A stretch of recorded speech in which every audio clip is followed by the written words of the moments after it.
Hello everyone! Today I thought I'd show you how to make your own bath bombs. If you have kids like me, then we go through a whole lot of bath bombs in a week because I just love throwing them in and see them fizzy up. So instead of buying them again, creating a lot of packaging waste, I thought I'd try it myself. And again, it's a very easy recipe. Most of the ingredients you get somewhere in a supermarket, or if not, like on an online store. And it's a nice present for your friends. And what's really lovely, you can use your own oils and know that they're really good oils and they have the smell you really like. Okay, so how do you do it? You're using 240 grams of sodium bicarbonate. You're having another 120 grams on corn flour, another 120 grams of Epsom salt, and another 120 grams of citric acid. And all these ingredients you mix together. Put in a bowl, put them all together now. I pre-measured them, just faster, so you're not getting bored while I'm doing this. Okay, put this here. And now I nicely stir them all together.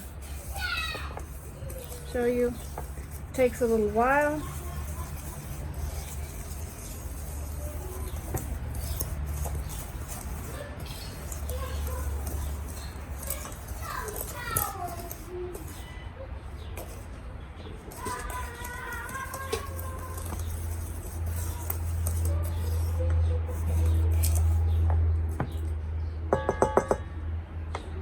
And what I really like to do is to add a little bit of color to them.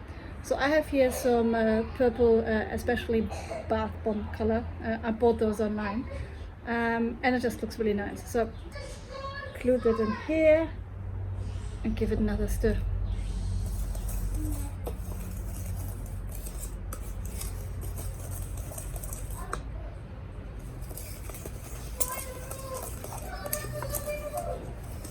See, they are now nice and purple.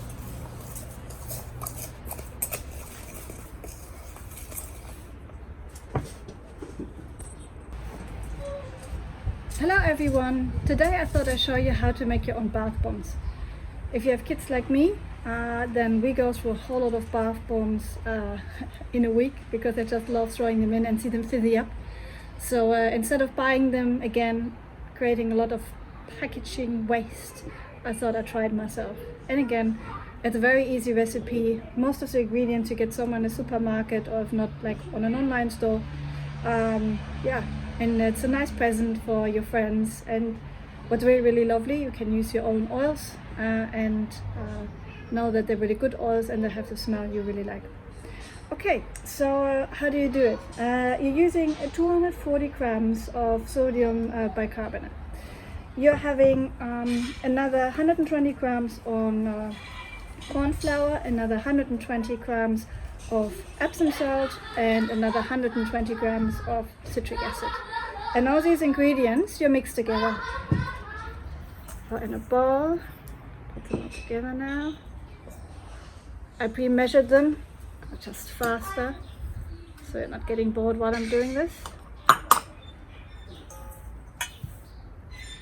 Put this here. And now I nicely stir them all together. Show you, takes a little while.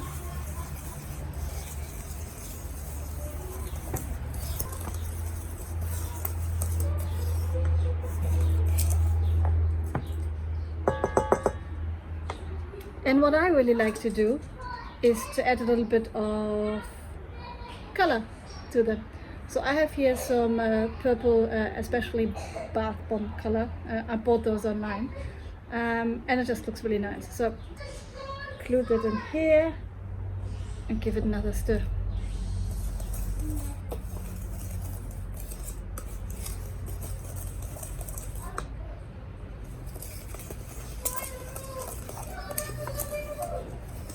See, they are now nice and purple.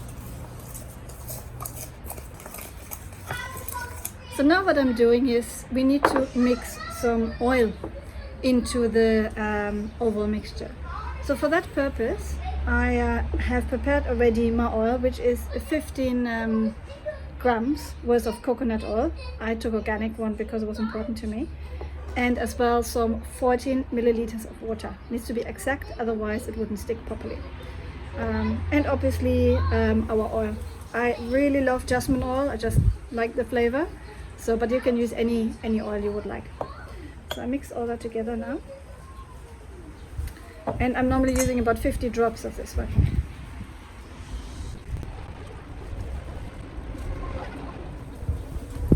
So that was 50 now. And now what I do is just give it a good stir.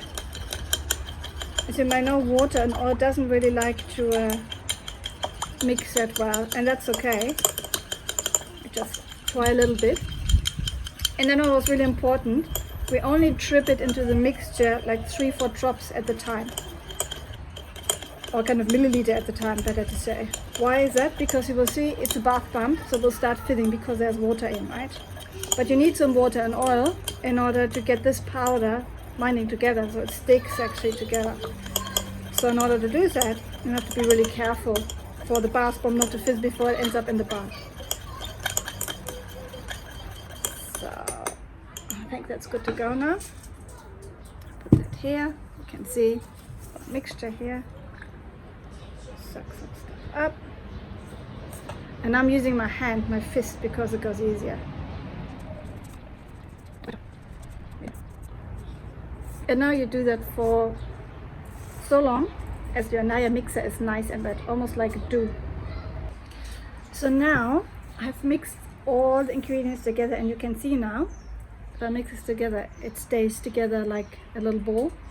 And that's exactly how it needs to be. Falls apart again, and that's fine.